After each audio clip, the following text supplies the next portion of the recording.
How do you think that God is going to react on Judgment Day when you stand before Him and you say, "Listen, Jesus, I had to put my family first before you"? Today, on another episode of the Bible in 1 year with the preacher's husband. Today, we're going through the book of Haggai, and we're going to do chapter 1 and 2 because that's all there is. And tomorrow, we're going to go through Zechariah, chapter 1 through 7. So let's get started in the Haggai. Now, historically, Haggai was written by the author Haggai, who is mentioned in chapter 1, verse 1. He is one of the minor prophets here. It was written shortly after 520 BC, so that gets us in the time frame here. All right, now the book of Haggai, it contains 4 short confrontational speeches in chronological and dated order that identify the ways leaders in Jerusalem should change their theological thinking and their behaviors. Now, there is a logical progression in the structure here. Now, remember, we just got done with Ezra, a few of the chapters of Ezra, and it was not chronological and it was not in a logical progression at all. It was actually in a thematic progression. So it didn't go by dates and times. But this is actually in chronological order and it follows a logical progression.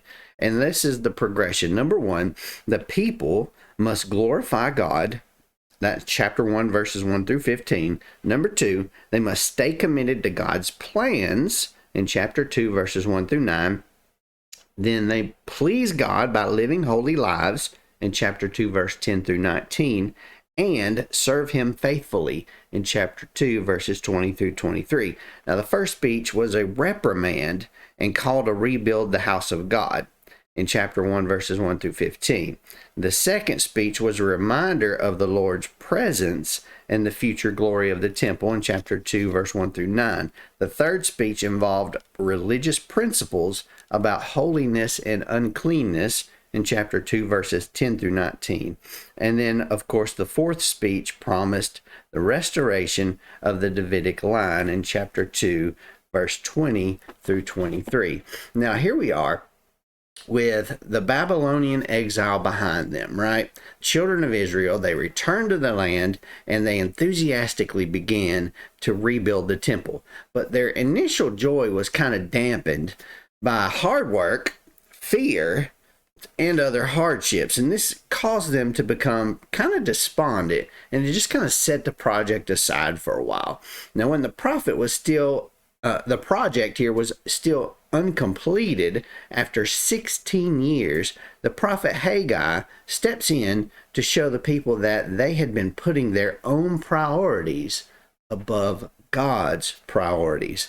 When they repented and put God first, though, and they completed the temple, then God responded by blessing them with joy and prosperity. Now, no, this is not going to be preaching in some prosperity gospel, but let's get into it a little bit deeper here. Haggai chapter 1, verse 9 here says, at the end of it, it says, "My house still lies in ruins, while each of you is busy with his own house." This here is all about priorities and how we set our priorities in life. People tend to hinder the work of God, not only actively doing evil things, but through inactivity and neglect concerning the things of God. For instance, when's the last time you've been to church? Especially since right now, as I'm recording this video, we're kind of towards the end or in the middle of this pandemic stuff. When's the last time you have been an active participant in any congregation or in actively doing God's work as opposed to focusing on our own internal family structures? If God's people are passive when they should be passionate about His work, then God's work suffers. On the other hand, God's people can be moved to do great things for Him when their leaders encourage them to do so, when the Lord rouses the spirit of His people, as we see in chapter 1, verse 14.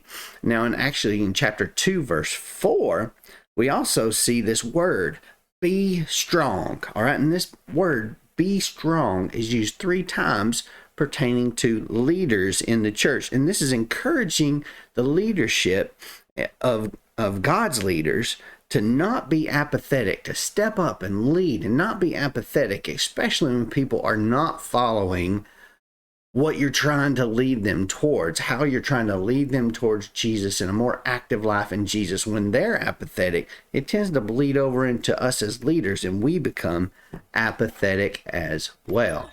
So, apathy and focusing only on the needs and the creature comforts of our own lives and our own families can be a huge hindrance to God's work, as we talked about before. Thus, all believers should examine the way that they are living their lives, identify what's most important to them, and then set new priorities that will please God. And we're going to read more about that in Matthew chapter 6, verse 33, when we get into the New Testament.